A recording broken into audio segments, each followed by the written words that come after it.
Bratkartoffeln von rohen Kartoffeln. Auch meine Großmutter konnte prima fuschen. Und wie das funktioniert, innerhalb von 2 Minuten Bratkartoffeln zu machen, zeige ich euch jetzt.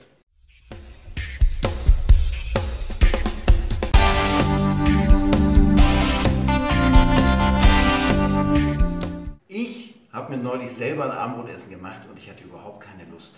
Und da habe ich die Bratkartoffeln wie meine Großmutter von rohen Kartoffeln gemacht. Und dabei gibt es einen entscheidenden Trick und den zeige ich euch jetzt. Für unsere gefuschte Männerportion Bratkartoffeln von rohen Kartoffeln habe ich hier ein paar frische Kartoffeln von der Sorte Charlotte. Dann habe ich hier noch ein gutes Öl, ich habe hier ein bisschen fein gewürfelten Speck und natürlich noch ein bisschen Charlotte, Salz und Pfeffer. Und hier unsere Geheimzutat, aber zu der kommen wir gleich. Womit wir anfangen? Ganz einfach mit den Kartoffeln. Unsere Kartoffeln, die wir natürlich kräftig gewaschen haben, schneide ich in möglichst gleichmäßig große Scheiben, weil wir wollen sie ja auch gleichmäßig garen. Jetzt wird es richtig kompliziert. Wir machen die Pfanne erst einmal an. In die Pfanne geben wir erst einmal das gute Öl hinein, lassen das ein bisschen warm werden und dazu lege ich mir jetzt schon gleich einmal meine ganzen Kartoffelscheiben schön nebeneinander hinein. So möglichst so, dass sie sich nicht überlappen, weil das ist schon mal ganz wichtig. Ich habe doch ein bisschen zu viel geschnitten. Es wird noch eine zweite Portion für dich geben müssen. Na Gott sei Dank. So, fangen wir damit mal an. Die Pfanne ist natürlich auch nicht unbedingt die größte, aber zum Vormachen, zum Beweisen, dass Oma auch gefuscht hat, reicht das vollkommen. Unsere Kartoffeln fangen jetzt hier so ein bisschen das Brutzeln an. Guter Moment, jetzt schon mal zu würzen mit Salz und Pfeffer. Da bist du ja eigentlich nie geizig, ne?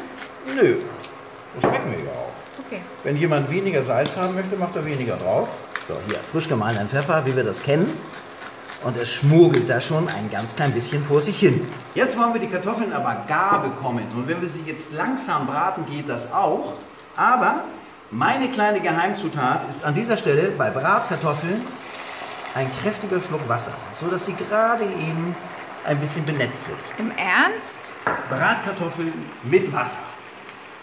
Ich werde euch beweisen, dass das ein ganz prima Ergebnis gibt. In der Zwischenzeit, wo meine Kartoffelscheiben mit dem Wasser und dem Öl so ein bisschen vor sich hin köcheln, schneide ich mir schon meine Schalotte in kleine Ringe, weil wir wollen die Zeit ja nutzen.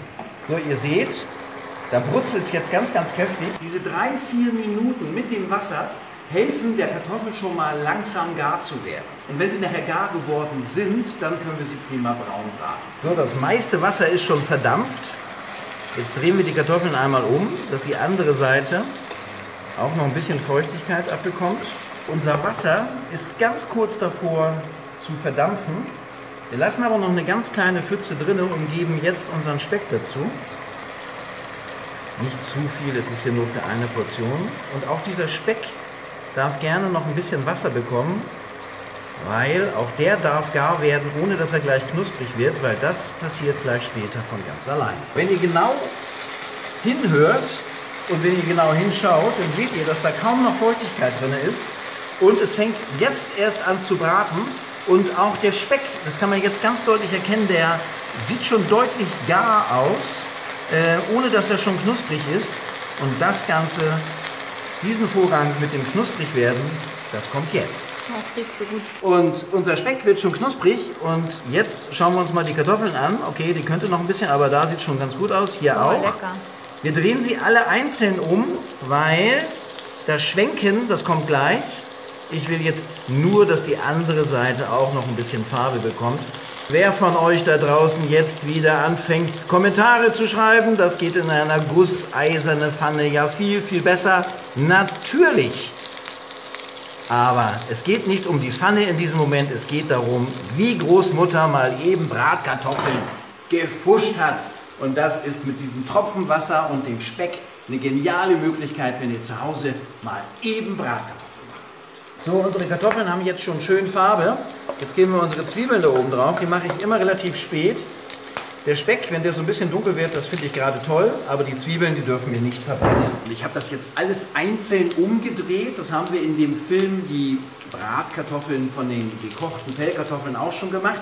Alle einzeln gedreht und kamen den Filmer nochmal eben in die Pfanne. Das geht natürlich auch so. Jeder von euch kann das natürlich ganz genauso. Oh, lecker. Jetzt riecht es auch nach Zwiebeln. Also, im ersten Moment ist es mir eigentlich nur wichtig, dass die Bratkartoffeln von allen Seiten schön Farbe haben. Da jetzt noch ein bisschen frisch gehackte Petersilie oder ein bisschen Schnittlauch dazu, ein Spiegelei oder ein Fischerfrühstück.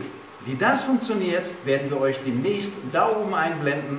Unser neuer Film Fischerfrühstück, vielleicht schaut ihr mal hinein. Wollen wir sie mal probieren, unsere Bratkartoffeln frisch aus der Pfanne von rohen Kartoffeln. Halt. Das kommt davon, weil du mir nichts abgibst, weil du selber schuld, ich gönn's dir, selber schuld. Rohe Kartoffeln in der Pfanne mit einem Tropfen Wasser, dass sie erst einmal Chance haben, gar zu werden.